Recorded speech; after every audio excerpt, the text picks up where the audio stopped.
Okay, we're back. We're live, 3 o'clock rock here on a Wednesday. We are delighted to have an old friend in the studio, Yoichiro Sato. Sato-san, thank you so much for coming back and talking with us. Thank you very much. Very good to see you again. Yeah, the same. Now, Sato-san is a professor at Ritsumeikan Asia Pacific University, and which is in Beppu. Yes. There are many Ritsumeikan universities and high schools in Japan, but this is the one in Beppu, Yep. and he's in diplomatic relations, international relations, which is why we really want to talk to him about so many things. And he's here. What are you here for this time? I enjoy nice weather here when Japan's cold. Good. Well, there's a lot of things that are, in the scope here on this national relations involving Japan and the rest of Asia. So let's start right out and ask you, what about China? China's being so aggressive. China's doing those islands in the South China Sea, the East China Sea, trying to take control of all the shipping lanes, the oil, for example. Right. And they're being really aggressive about it. How do people in Japan feel about that? And am I right to say that China is doing this for strategic economic purposes, or is there more? I think the Japanese are increasingly concerned about the implication of what's happening in the South China Sea onto what might happen in the East China Sea. And this linkage has become much clearer in the minds of the Japanese, because in the past, China would say one thing and do something else, but in a long, interval. And China said South China Sea, disputes should be resolved peacefully, blah blah blah, and then it took a while before China actually made some more unilateral moves. But lately, the intervals becoming much shorter, and the most recent news of possible deployment of fighter planes. That was in the press. What was the news story this morning? Yes. Fighter planes? Yeah, and that came only a week or two after the news about deploying air-to-air missiles. So the militarization of those reclaimed island or reef, or whatever you want to call it, I would call it a reef. Yeah, but it's a base. Yeah. It's a military base. Yeah, it is getting militarized clearly, and China's comments about the U.S. Military operations in the South China Sea is becoming more hawkish and challenging. So I think that the implication of that is that China is clearly trying to reach a capability to assert the actual control over what it claims. And that's quite different from the East China Sea in the sense that China asserted the claim first without the capability. And if you remember, in November 2013, China declared the air defense identification zone. Yes. Over a great portion of the East China Sea. Yes. But China didn't have a capability to enforce it, so the U.S. flew B-52 bombers through the declared zone, and China couldn't do anything. But the situation in South China Sea is the opposite of that. China hasn't declared ADIZ, but China asserts some sort of claim over most of the South China Sea. Yeah. I'm not sure what they meant. Is it territorial sea according to the international law, or some different category of claim China is asserting? It's not very clear. But It's not very legitimate either. Right. I mean, there is no agreed upon international basis to China's claim. Yeah. So, but China is reaching enhanced capability to actually control the sea and the airspace above it. Yeah. So is China doing this because it wants to uh, take control over areas around Japan, or is China doing this because it's in a kind of strategic chess game with the U.S. influence in Asia? Yeah, I think it is a part of this big chess game, and the China is trying to secure the control inside, what is called the first archipelagic line, which connects the Japanese archipelago and the Okinawan chain of islands down through Taiwan to the Philippines. And the South China Sea and the East China Sea both fall within this the first archipelagic line. So China wants to achieve a control of that. It's their geostrategic move, and they are seeing this as a first step toward pushing their defense perimeter further east into the Pacific. Yeah, it's of concern because if you connect the dots, literally connect the islands here, you see the strategy, and the strategy is not good, not kind, not constructive, and they want to dominate the area, it seems to me, militarily. Mm-hmm. This ought to be of great concern. I know it's of concern to the Philippines, the South China Sea base they're building in that area. The Philippines have taken that. Yes. We had one of the I guess he was on the Supreme Court of the Philippines. He was here in that chair, and he was talking about the arbitration that's going on in Europe over exactly what rights the Chinese have there. Yeah. And they're trying to. And I think Japan is a party to that arbitration. The Scarborough Shoal. Yeah. Well, Japan is probably observing the process. Okay. I'm not sure. But in any case, China is becoming a big concern for all the neighbors. But at the same time, the same archipelagic line can also serve as a defense line for the United States, and of course U.S. allies as well. And one of the things Japan is doing now is enhancing the troop deployment on the Okinawan chain of islands, and there's so many small islands, and the Chinese naval forces, if they want to come out to the Pacific, to the open Pacific, they have to go through some of those channels between the islands. And Japan is deploying the ground-based anti-ship missiles onto those islands, and the deployment of new anti-submarine airplanes in Okinawa and by both Japan and the United States. So the ability of the maritime allies of the United States and Japan and is also improving. So there'll be a kind of tit for tat along this line. Yeah, but it concerns me. I mean, if you talk to people in China these days, Xi Jinping is not particularly popular. People think he's very aggressive, and he's doing some pretty nasty things and repressive things, to the people. And I think he generally, although people never say this in public, they're concerned about retribution, but I think people really don't like that much. This is not the dawning of a new and better society. It's retrenchment to something in the past. And I wonder if this initiative, this power grab, this ocean power grab that's clearly going on, is Xi Jinping, or is it China in general?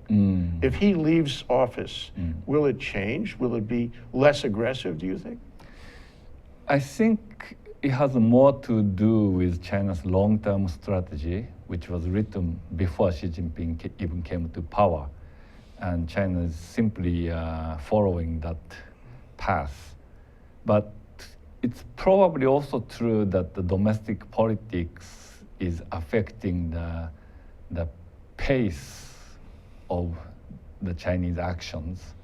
And the more domestic trouble Xi Jinping faces, the more likely that the pace of external moves will accelerate, actually. Yeah. They're not, they're not as responsible a global citizen as you might hope. For example, in the North Korean incident, the U.S. has been encouraging. I'm sure Japan has been encouraging them too, and certainly South Korea has been encouraging them to get involved and, try to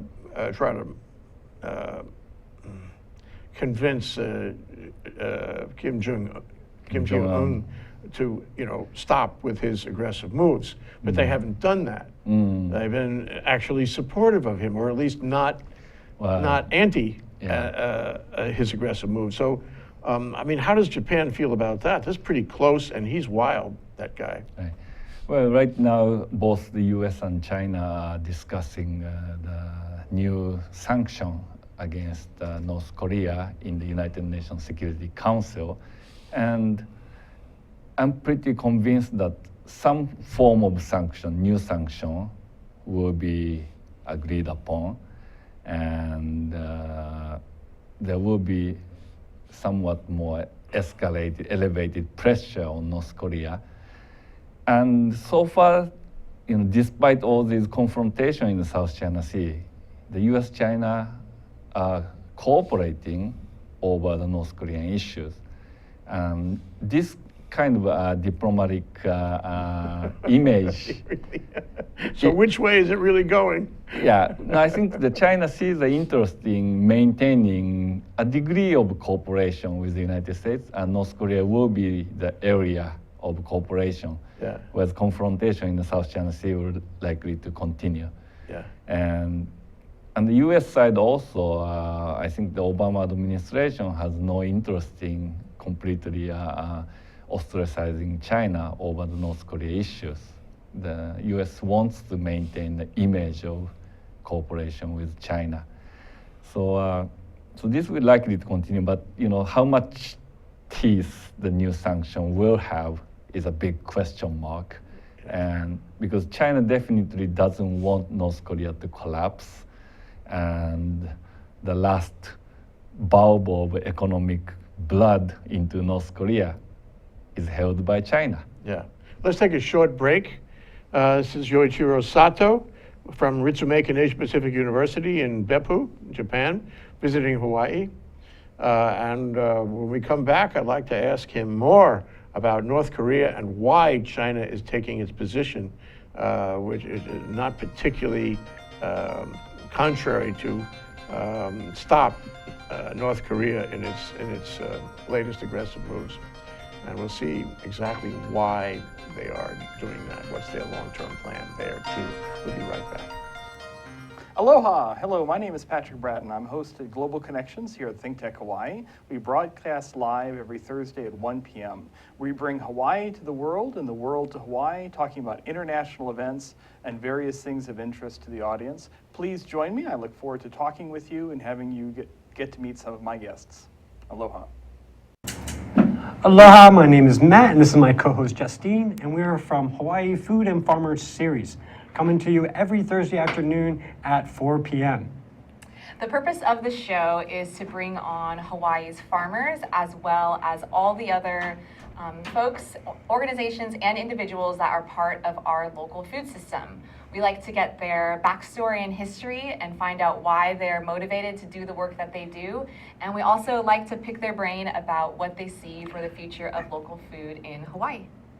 So see us every Thursday at 4 o'clock at ThinkTech Hawaii. Thank you. See you then. We're back with Sato-san, Yoichiro Sato from Ritsumeikan Asia Pacific University in Beppu, visiting Hawaii. He's into international relations, and we're talking about some of the issues affecting Japan and Hawaii too. So dwelling for a minute about North Korea, I agree with you that it's really questionable as to whether these sanctions will have an effect. This place is isolated, it's a rogue country. Mm-hmm. They don't really need us. And so if we cut something off, do they care? Kim Jong-un, he doesn't seem to care about anything. Mm-hmm. What kind of sanctions would have an effect, do you think? Well, if you remember, in 2006, I think, after the first North Korean nuclear test, the United States imposed what is called smart sanction, and it targeted the financial transaction with North Korea, which is really essential for North Korea's ruling class people to have access to Foreign currency. And all yeah, foreign currency, and they need those foreign currency for purchase of their luxury imports from other countries. So this seems to have some effect to bring North Korea back into a negotiation table, and following that, I think the idea about sanction is not so much to broadly, punish North Korean society, because when you punish North Korea about, daily essential goods or food supply, You're punishing the people. you're punishing the already starving poor people. So, I think Japan, Western countries got a little smarter about that. But again, we lifted the sanction on it, then now we are trying to impose it again, and then we're talking about additional sanction, and where else to target? He's a very hard case, that guy. Yes, I mean, from Japan, sending money overseas, you need to sign a form, and on the form there's a tick mark section, and it says you're not sending money to Iran or North Korea. There's a special section, 2 rogue nations identified on the form. And so, I was afraid that they might change the form again when, Obama administration lifted the sanctions. Middle East, too. And now, maybe Iran gets removed. Who knows, right?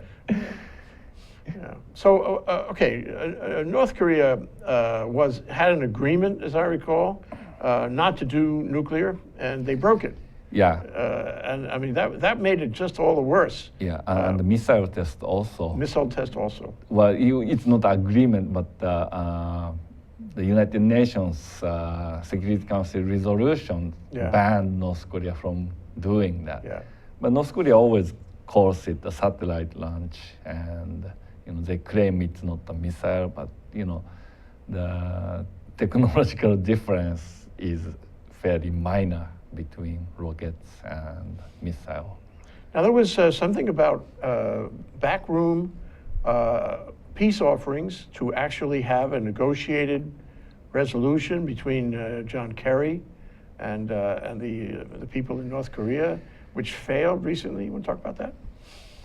Yeah, there have been attempts to reopen the channel, but I don't think North Korea is really in a position to do that.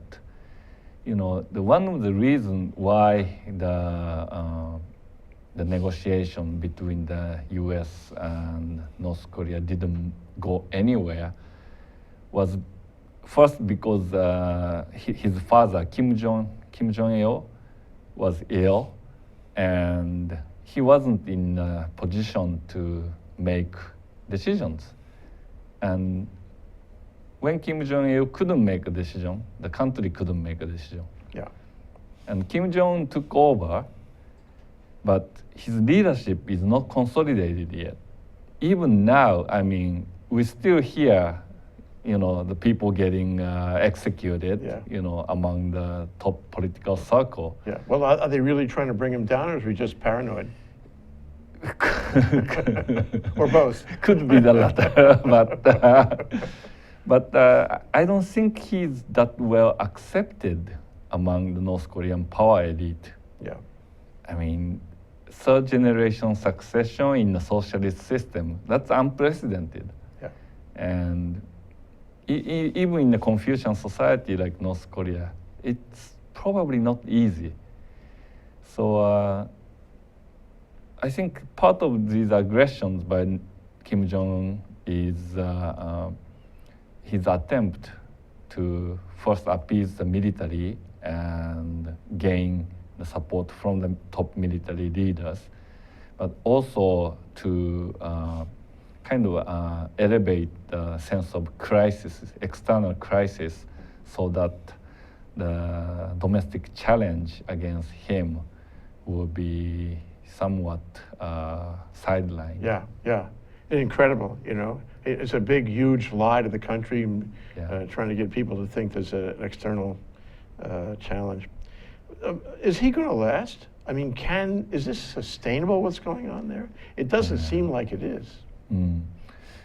Yeah, I think it's gonna be difficult, but at the same time, I hear that I've never been to Pyongyang, so this is not my first-hand account, Okay. but my second-hand account from people who have been there is that the Pyongyang area is actually developing. Really? Yeah. With foreign money, foreign investment? Yeah. Oh. Well, not so much investment, but aid money and other extorted income into Okay, the all government. right. And people carry cell phones and things like that. How about the cell phones and the computers? They can't talk to anybody outside of North Korea, I remember, right? Yeah. He's got that shut down. So you can't get on the global internet there. Right. But the luxury items are moving in, and I also see that the South Korean DVD dramas are getting sneaked into North Korea, and so forth. So there are some changes going on in the North Korean society. South Korea closed Kaesong recently. Yeah. You know that manufacturing The area just north of industrial, 38th parallel. Yeah, Kaesong was another bloodline into the floundering North Korean economy, but after the most recent test, South Koreans are really fed up with North Korea, and it was a big decision for South Korea, and partly because of this North Korean behavior, the South Korea is reconsidering its recently very close relationship with China also, and in a way, South Korea is coming back to the side of the United States and Japan. They don't trust China. Yeah, because after all, China didn't discipline North Korea, Yeah. and South Koreans now know that China will never do that. Yeah. Right. It's happened so many times for so long Right. that you have to conclude it's one of those long-term Chinese strategies. Right. They're not going to discipline North Korea. Right. Yeah. Because as you say, they don't want it to collapse and have all these millions of people running across the Yalu River into China and making a mess. Right. Or Korean Peninsula reunified under the leadership of the South Korean regime. They don't want that either. American bases moving up north. Really? and Sure. It's going to be a nightmare scenario for Yeah. the Chinese. They like the status quo. Yeah. But the status quo is like paper tiger, isn't it? I mean, should we be worried about Kim Jong-un? Should we be worried, for example, that he really has a missile and a bomb that could blow up Hawaii? Are the South Koreans worried? Is Japan worried? Well, Japan's clearly worried since early 1990s when the first medium-range missiles, Nodon, were deployed, and it became possible for North Korea to strike the western half of Japan.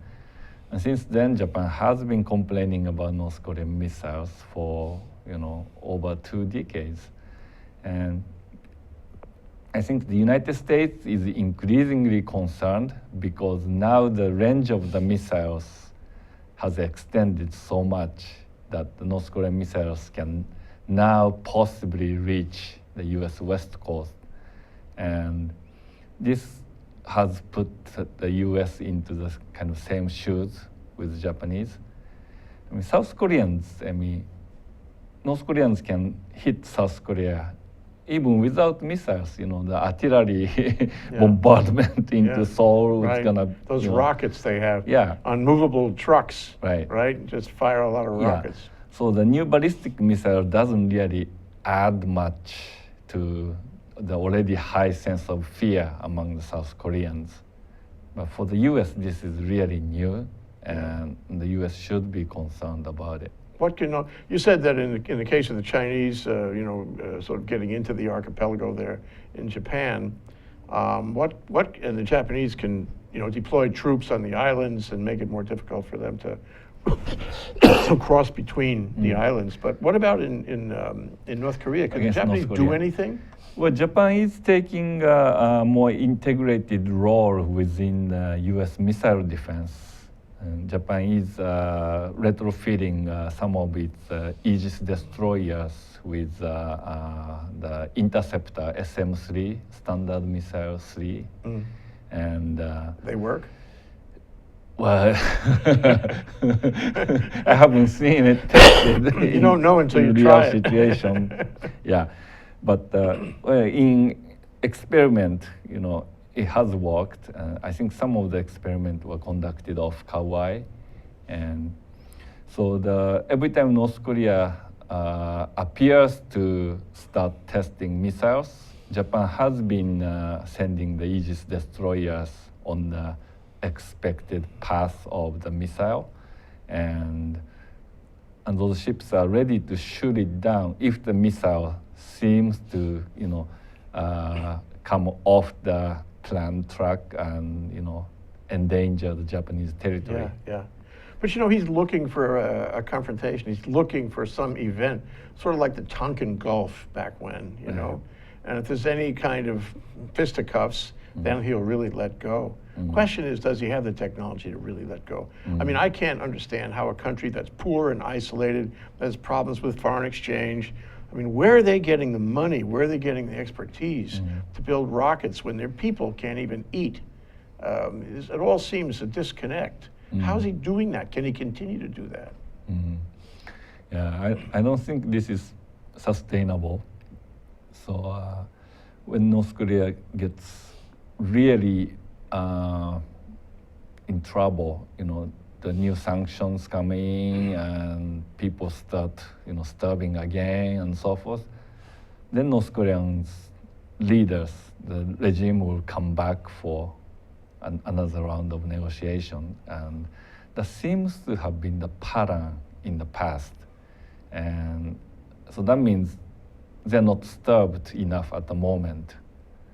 I mean, this is an awful thing to say because, the people are, not quite responsible for, what's happening in North Korea.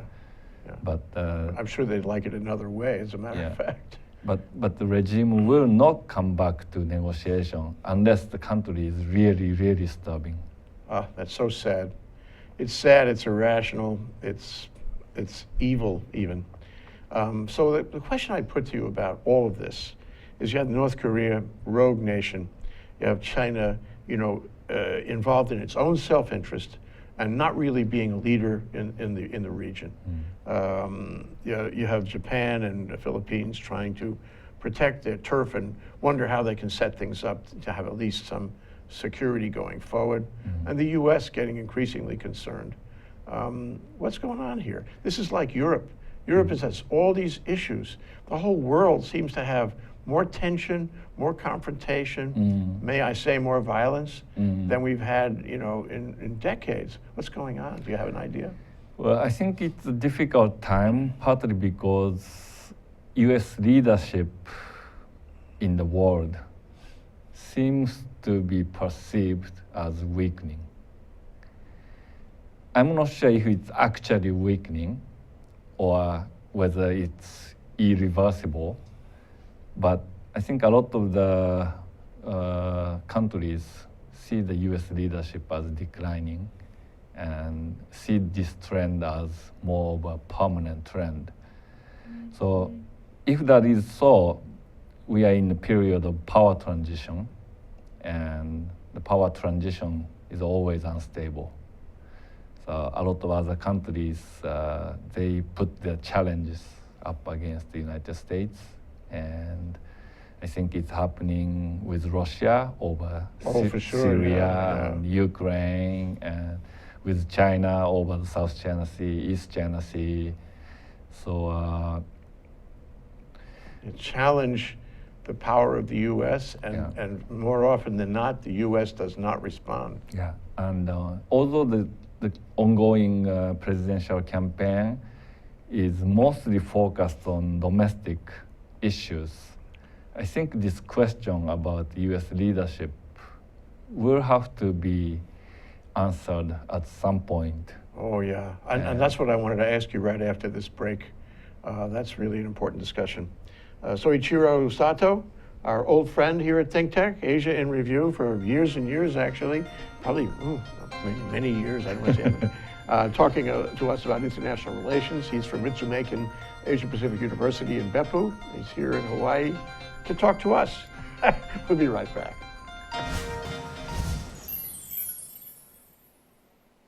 Hello, everybody. I'm IC Davidson. Thanks for tuning in to Think Tech Hawaii. One of the things that we do here, or the thing that we do here, is promote civic engagement in Hawaii. What does that mean? We want to talk about things that people want to hear about, and we want you to engage us and be part of that conversation. One of the ways that you can do that is by joining in during our live show via Twitter. How do you do that? Well, you get on the interwebs and get Twitter, get an account, and mention us if you have a question. What you'll do is you tune into our show live, tweet us questions, and our hosts and guests will address them accordingly. It's really easy, it's really fun, and I think that your participation in what we're doing here will help us continue the dialogue on very important issues that we're trying to cover. Sustainability, clean energy, you name it, we're on top of it. We want you to be part of what we're doing, because together we'll be able to make things change. Thank you for watching Think Tech Hawaii, thinktechhawaii.com, weekdays 12 to 5 p.m. That was weird. Okay, we're back. We're live, 3 o'clock rock. This is Think Tech Global with Yoichiro Sato of Ritsumeikan Asia Pacific University in Beppu, Japan. So yeah, you opened the subject that I really wanted to cover, and that is, you know, how the shifting political winds in the U.S.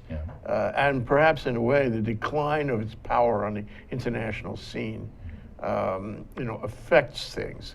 And I think it was a good example to see Russia plays, ISIS plays, China plays, North Korea plays. Right. I mean, there's all these things happening where we don't step in. So, you know, this is a great concern. And so now we look at the election and we're trying to figure out how that's all going to project forward.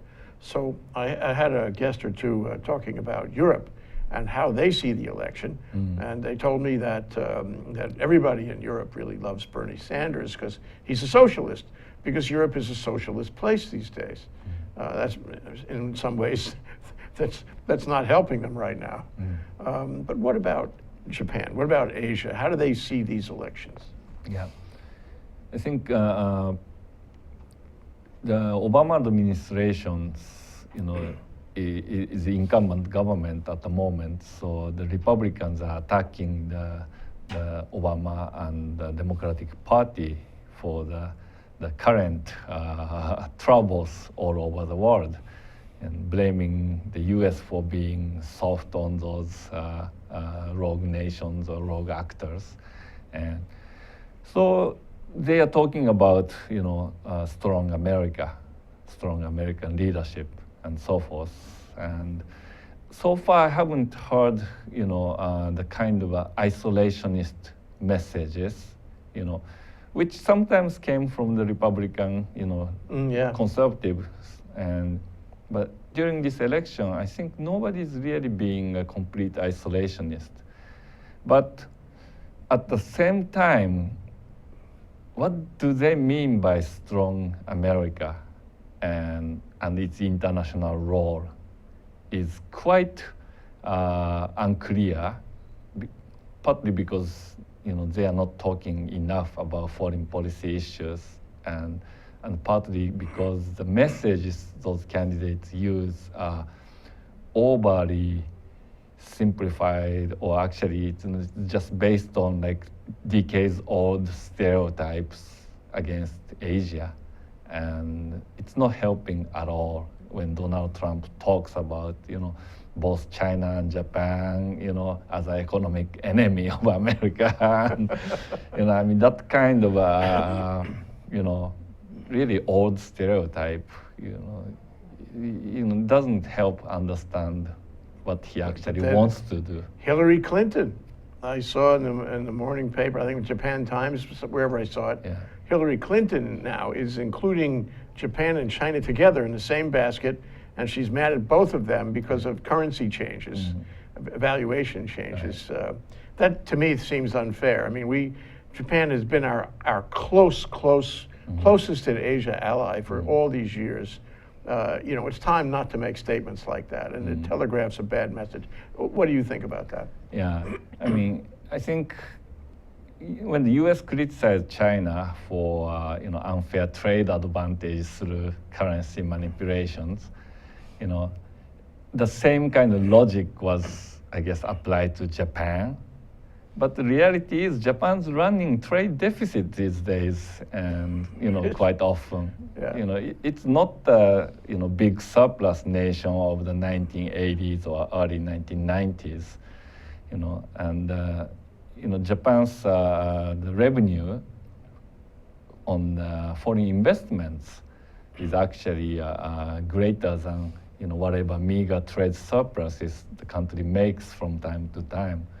So, in a sense, Japan has become very much like the United States.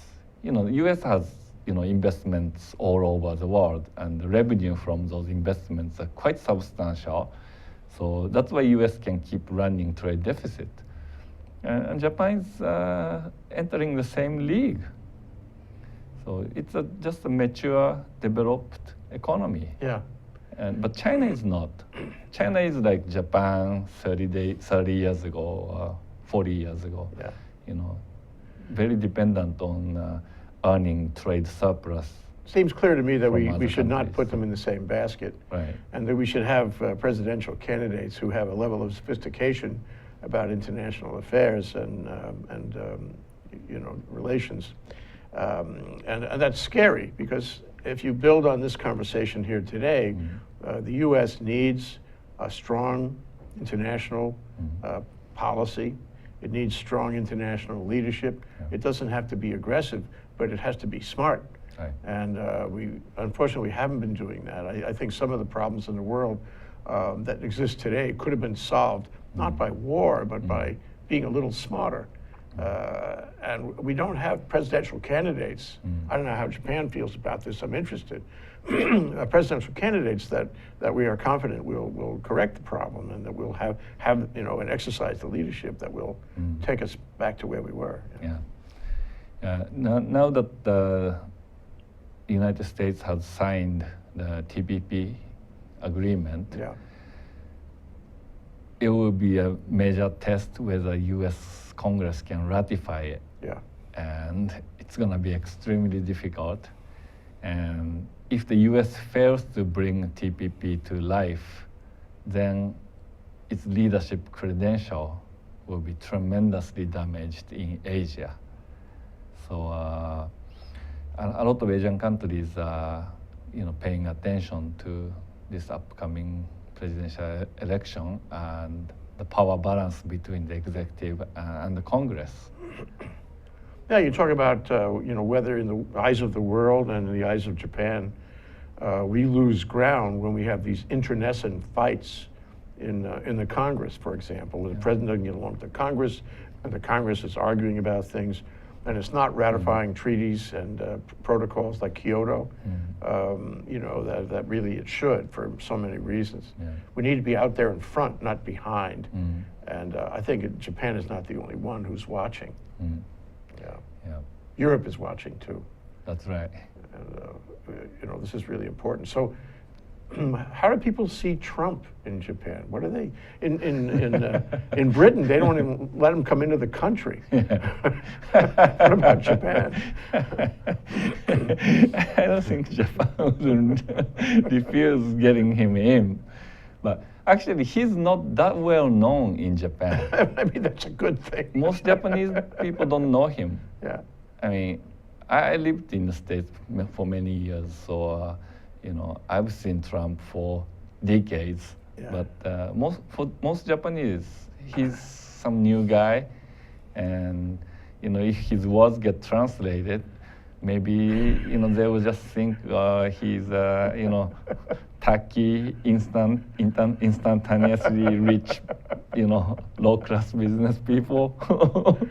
You know, in a funny way, the President of the United States, maybe it isn't actually going to happen, but what could happen is if he's a good president, he's more than the President of the United States. He's kind of like potentially the President of the world, you know, and he can fix a lot of these problems we've been talking about. Ergo, the world should be watching this election. And it's more than just how you feel a candidate presents in terms of personality. It's foreign policy that really counts. I mean, Japanese used to prefer a Republican administration over Democratic administration. Yeah. And partly because of the belief that the Republicans emphasize security partnership with Japan over the troublesome economic relations. So the Republicans were more lenient about the trade disputes. Yeah. That was a belief back in the 1980s and 1990s. How about now? I think that has really changed, and you know, it's interesting, you know, how Japan coped with, you know, the last 7 years with the Obama administration, and it was a mixed bag, you know. On the good part, Obama really engaged the United States into Asia, you know, through the pivot, rebalance to Asia policy, and paid great attention to enhancing the U.S.-Japan security alliance. Yeah. And that part is well appreciated by Japan, despite the fact that Obama is a democratic president. Yeah. Well, I think you and I have to watch the election. I think we have to compare notes next time you're here, sure. Yoichiro, you know, let's have this conversation one more time. Yes. And I'll tell you one thing, though. If you got to be the premier of Japan, and I got to be the president of the United States, I know our relationship would be terrific. Yes, that's right. Sato-san, thank you so very much much for coming around. Thank you. Aloha. Aloha.